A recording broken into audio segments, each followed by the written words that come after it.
Mungkin pertanyaan besar yang ingin kami sampaikan ke Mbak Tanti sore ini adalah bagaimana blockchain dan NFT ini dijalankan dan bagaimana sama seperti ke Bang Eka, apakah ini yang surprise seperti harga satu token yang dijual sangat mahal ini memang akan berlangsung lama juga, ataukah ini hanya seperti apa penarik perhatian kita terhadap NFT ini, ya? Dan mungkin saya meminta juga selain hal itu ke Mbak Tanti bagaimana kita memulai. Tadi kalau sudah didorong oleh Bang Eka, sekarang lebih teknisnya ke Mbak Tanti bagaimana kami memulai terjun ke teknologi blockchain dan NFT. Silahkan Mbak Tanti. Ya, terima kasih. Ike ya, aku biasa manggil. Oke, sebentar saya coba share screen dulu. Ya, kebetulan saya dengan Eka kita satu angkatan waktu di IPB dulu, jadi nggak sempat ketemu di IPB-nya, tapi ya akhirnya sekarang karena kita punya interest yang sama, akhirnya ketemu lagi di dunia blockchain. Dan mungkin sore hari ini kita agak sedikit mengerucut ke NFT pembicaraannya, karena blockchain sendiri memang sangat banyak ya use case-nya, riset-risetnya gitu ya. Cuma kayaknya kalau kita mulai dari NFT, paling enggak teman-teman mahasiswa di sini nih, adik-adik mahasiswa di sini, mudah-mudahan makin bisa relate ya, bahwa ternyata ini bukan sesuatu yang hanya bisa dilakukan oleh orang yang jago IT gitu ya. Contohnya di sini adalah Ghazali. Ghazali adalah pahlawan saya ya, karena dia sangat membuat Indonesia, bahkan Indonesia menjadi terkenal di dunia karena NFT-nya gitu. Dan kita juga akan lihat OpenSea adalah NFT marketplace yang kalau bisa dibilang ini killer app-nya ya gitu. Kalau misalnya kita tadi Eka sempat menyinggung tentang aplikasi HTML gitu ya, browser yang awalnya adalah bisa dibilang adalah killer apps-nya internet ya, atau Web 2.0. Nah, di NFT kita mengenal OpenSea ya, karena kalau nggak bisa jualan ya biasanya memang maksudnya tempat jualan itu yang biasanya bikin rame ya. Nah, non-fungible token atau NFT adalah data yang ditulis di blockchain. Dan mudah-mudahan nanti di akhir presentasi ini kita bisa sama-sama melihat sisi baik dari blockchain, yaitu future of the internet. Oke, kita berkenalan dulu dengan Ghazali. Ghazali di sini dia menuliskan di Twitternya, ya, Twitter account-nya, bahwa dia sudah mengambil foto sejak 5 tahun yang lalu, ya. Jadi mulai dari 2017. Jadi kalau dibilang instant gitu ya, enggak juga, ya. Dia udah percaya ya, mungkin dengan digital art dari tahun 2017 gitu ya. Saya sendiri juga baru mulai berkenalan dengan blockchain tuh di 2017 ya. Cuma dan saya juga senang motret gitu. Sayangnya kok nggak pernah kepikiran jualan NFT ya. Tapi nggak apa-apa, itu adalah porsinya Ghazali ya, pahlawan saya ya. Nah, kita bisa lihat Ghazali menjual karyanya di OpenSea, yaitu tadi saya sebutkan adalah NFT marketplace. Di sini terlihat ada 933 koleksi ya. Jadi kalau di OpenSea itu kita bisa membuat collection, dan Ghazali membuat collection bernama Ghazali Everyday ya. Di sini bisa dilihat foto-fotonya dia yang tadi ya dia bilang dari 2017. Nah, kemudian dari koleksinya dia ada 509 owners. Nah, sekarang satu owners mungkin satu owners bisa jadi memiliki lebih dari satu items ya. Nah, dua angka di sebelahnya itu dimulai dengan sebuah icon. Icon ini adalah icon ETH atau Ethereum ya, kita kenal dengan Ethereum. Nah, floor price-nya, jadi harga termurah yang dijual oleh untuk satu item itu terjual dengan harga 0,2 ya. Di sebelah kanan kebetulan saya baru copy paste ya sore hari ini harga Ethereum yang sebenarnya sih kalau teman-teman tahu semua kripto ini lagi ini ya, lagi terjun bebas sebenarnya ya. Jadi harga 2000 ini tuh sebenarnya sangat udah lumayan banyak ya turunnya, mungkin sekitar 30% ya selama 2 minggu ini. Nah, tapi bayangin dia sampai sekarang sudah berhasil menjual 389 ETH ya. Jadi itu berapa tuh? 400 lah ya kali 2.400. Wah, pokoknya udah miliaran ya uangnya gitu ya. Kita yang kerja setengah mati belum tentu punya tabungan sebesar ini. Tapi ini bukan apa namanya? Ini adalah karena memang Ghazali memang percaya ya dengan apa yang dia lakukan ini, dan dia melakukannya dengan serius ya mulai dari 5 tahun yang lalu gitu kan. Nah, yang perlu kita catat di sini OpenSea ini adalah marketplace ya, adalah marketplace. Tetapi sebenarnya pertanyaannya di mana sih NFT-nya itu disimpan ya? Apakah di OpenSea? Ternyata tidak gitu ya. Jadi kalau kita membuat sebuah NFT, kalau kita mau jual foto kita ya, tadi pertanyaan Nika, gimana nih mulainya Ghazali ya? Jadi ketika Ghazali mau menjual fotonya di NFT ini, dia melakukan namanya minting ya, istilahnya membuat NFT-nya itu bisa dilakukan di OpenSea ya, dengan membuat NFT ya, jadi fotonya itu seperti dikonversi ya menjadi sebuah item digital ya, aset digital, dan kemudian oleh OpenSea ditawarkan untuk di listing ya, kalau mau jualan di NFT-nya di OpenSea itu bisa dilakukan. Nah, nanti bisa mungkin dicek sendiri gitu ya, OpenSea menyediakan step by step-nya, jadi sangat mudah sebenarnya. Terus kemarin kita juga sempat cek untuk membuat NFT, sekarang sudah ada 2 cryptocurrency yang bisa digunakan ya. Jadi tidak hanya Ethereum, karena sekarang Ethereum harganya lumayan ya, harga transaksinya lah ya bisa dibilang itu lumayan tinggi ya, jadi bisa sampai beberapa puluh dolar gitu ya. Nah, sementara ada pilihan lain ternyata, seperti yang dilakukan oleh Ghazali, dia memilih menggunakan blockchain bernama Polygon ya. Jadi kalau di Polygon itu untuk minting nggak bayar ya, jadi kan murah ya, gratis gitu. Dan kalau listing pun itu bayarnya hanya ya beberapa ratus rupiah gitu ya. Jadi bayangkan gitu ya, dengan bermodalkan tadi yang mungkin Eka bilang ya, agak-agak nekat gitu ya, dia jualan gitu kan, dia jual 900 foto dan dia berhasil mengumpulkan uang miliaran dari effortnya ini ya. Nah, kalau kita lihat lagi ya, di sini ada gambaran. Di sini saya mengambil contoh Ethereum blockchain karena memang fungsi atau program yang dipakai untuk membuat NFT itu pertama kali dibuat di Ethereum blockchain ya. Nah, sebelum kita ke NFT, kita sebenarnya mengenal ada jenis token yang fungible ya. Jadi ada yang fungible dan ada yang non fungible. Jadi fungible itu bukan berjamur ya.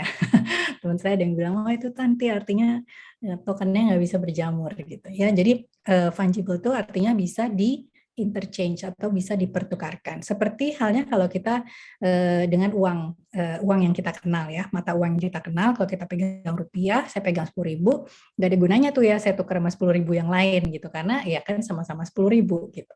Nah, sementara di token di digital token di blockchain itu kita juga mengenal token yang fungible, jadi seperti ETH dan sebagainya.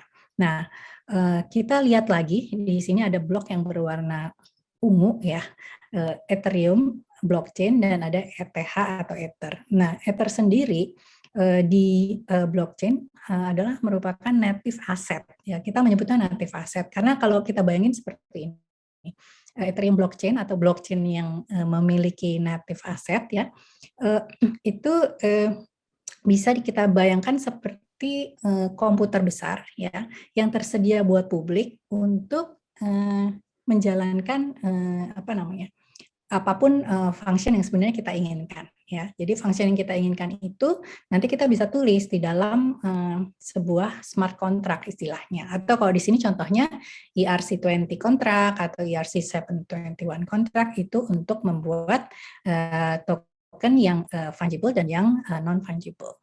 Nah, balik lagi ETH tadi ya kita pakai untuk membayar transaksi yang kita mau jalankan dengan adanya smart contract yang kita pilih ya. Jadi seperti tadi contohnya di OpenSea kita minting sebuah NFT ya, kita membuat NFT menggunakan ERC721 itu kita harus bayar ya.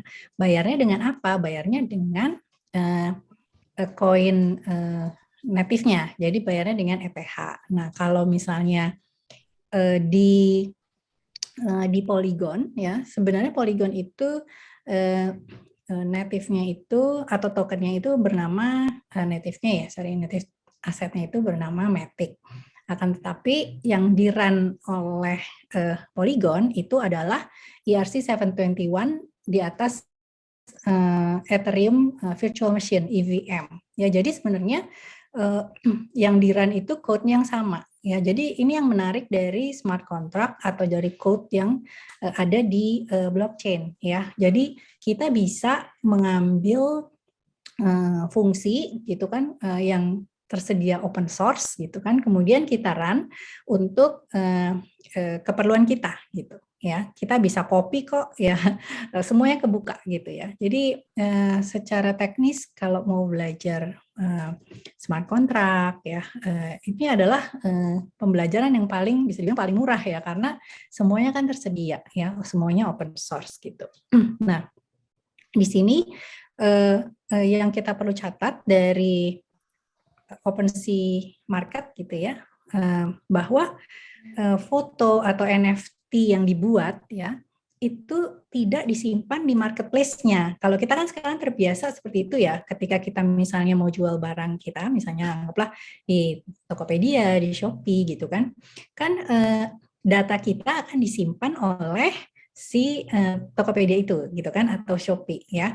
Nah, sementara kalau di tadi ya di OpenSea mereka itu hanya bisa dibilang jendela gitu ya. Jadi hanya jendelanya aja. Sementara nyimpennya itu tetap di belakang gitu. Nyimpennya tetap di blockchain-nya gitu ya. Jadi itu mungkin yang sangat membedakan. Jadi kita sebenarnya tidak perlu terlalu tahu bagaimana blockchain itu running ya, kalau kita hanya mau jadi pengguna ya seperti Gozali gitu ya. Dan itu adalah langkah awal ya kan. Jadi secara langkah awalnya kita bisa mulai dari sebagai pengguna, dan sudah banyak gitu ya marketplace gitu kan, atau aplikasi-aplikasi yang kita bisa gunakan nih gitu untuk kita bereksperimen dengan NFT ya. Berikutnya ada NFT gaming ya. Tadi Eka juga sudah nyebutin gitu ya, industri blockchain ini gitu kan, tidak hanya yang sebenarnya mulainya itu dari berbagai sektor gitu, dan gaming ya seperti misalnya e-sport ya di Indonesia itu ternyata ramai juga loh ya.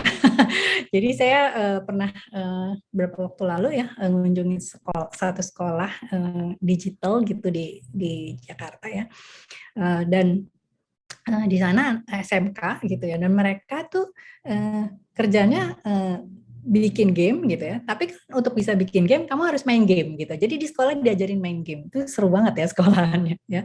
Nah, termasuk gaming NFT yang terkenal ya bernama Axie Infinity. Ini tuh ternyata udah ramai banget kalau di Indonesia, komunitasnya itu di Bali ya. Saya baru dikasih tahu juga itu di Bali kan gitu yang komunitas yang gede.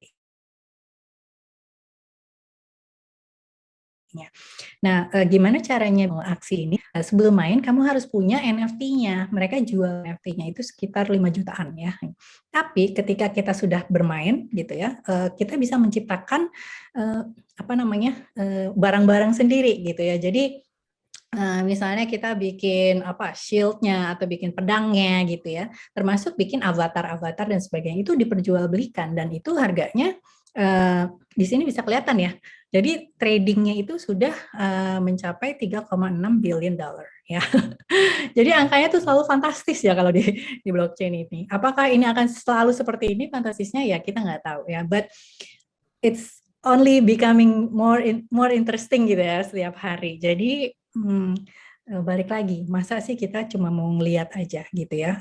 Jangan sampai seperti misalnya apa namanya banyak ya teknologi yang di Indonesia itu kita akhirnya lebih banyak sebagai penggunanya gitu ya.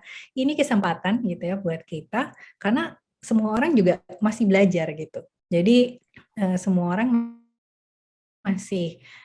masih berada di stage yang mencari bentuk ya. Jadi blockchain-nya sendiri, Web3 sendiri itu sebenarnya sudah sekarang ini sudah bisa dibilang gini. Kalau dulu tuh itu nggak scalable karena bayangin kalau untuk nulis transaksi masih harus nunggu 10 menit gitu ya. Kalau Bitcoin itu kan 10 menit sekali gitu baru transaksinya itu istilahnya bisa diproses gitu ya. Nah, itu kan terlalu lama ya gitu. Kalau itu tapi itu ternyata kan udah belasan tahun lalu. Sekarang gitu ya. Kecepatannya itu udah banyak yang bisa mencapai kecepatan tinggi seperti misalnya Solana gitu ya. Nah, mungkin kalau teman-teman ada yang tahu sekarang Solana sedang ada masalah. Kenapa? Karena mereka itu memang mengejar speed gitu.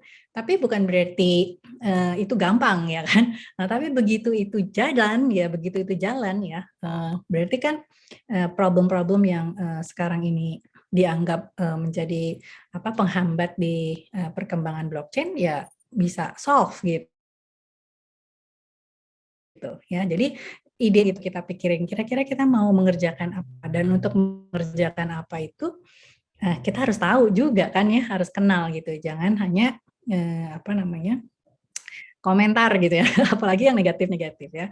Nah, nextnya apa? Nextnya adalah crypto credentials. Tadi Eka juga nyebutin tentang metaverse ya. Di metaverse itu kita akan dikenal sebagai sebuah avatar ya, akan dikenal sebagai digital identity. Bahkan Zoom yang kita pakai sekarang ini itu mereka sudah beli sebuah perusahaan digital identity yang based on blockchain loh. Ya, jadi bisa dibayangin gitu. Kita sekarang kalau mau ikutan ini Zoom gitu kan, kita harus pakai identity kita, pakai email gitu kan, terus muka kita kelihatan gitu kan.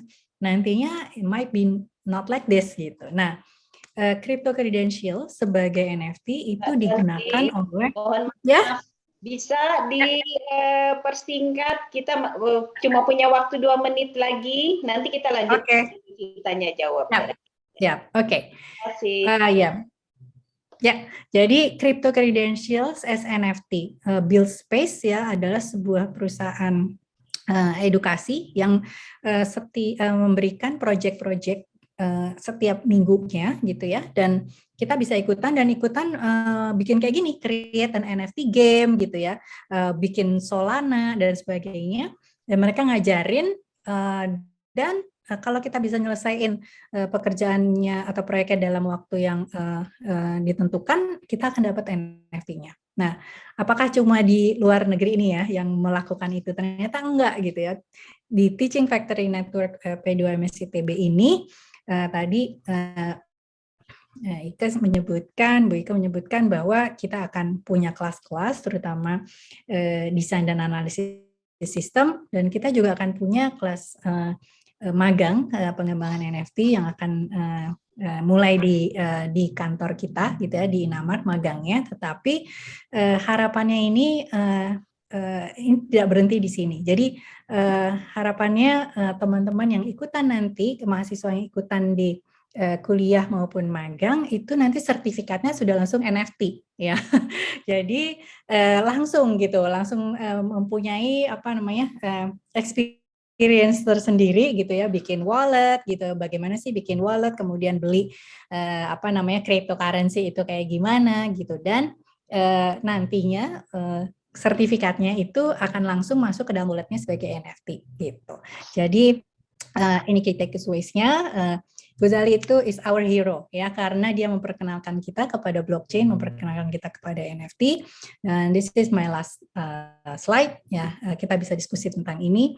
Ini dari Gartner, blockchain could generate as much as $3.1 trillion ya.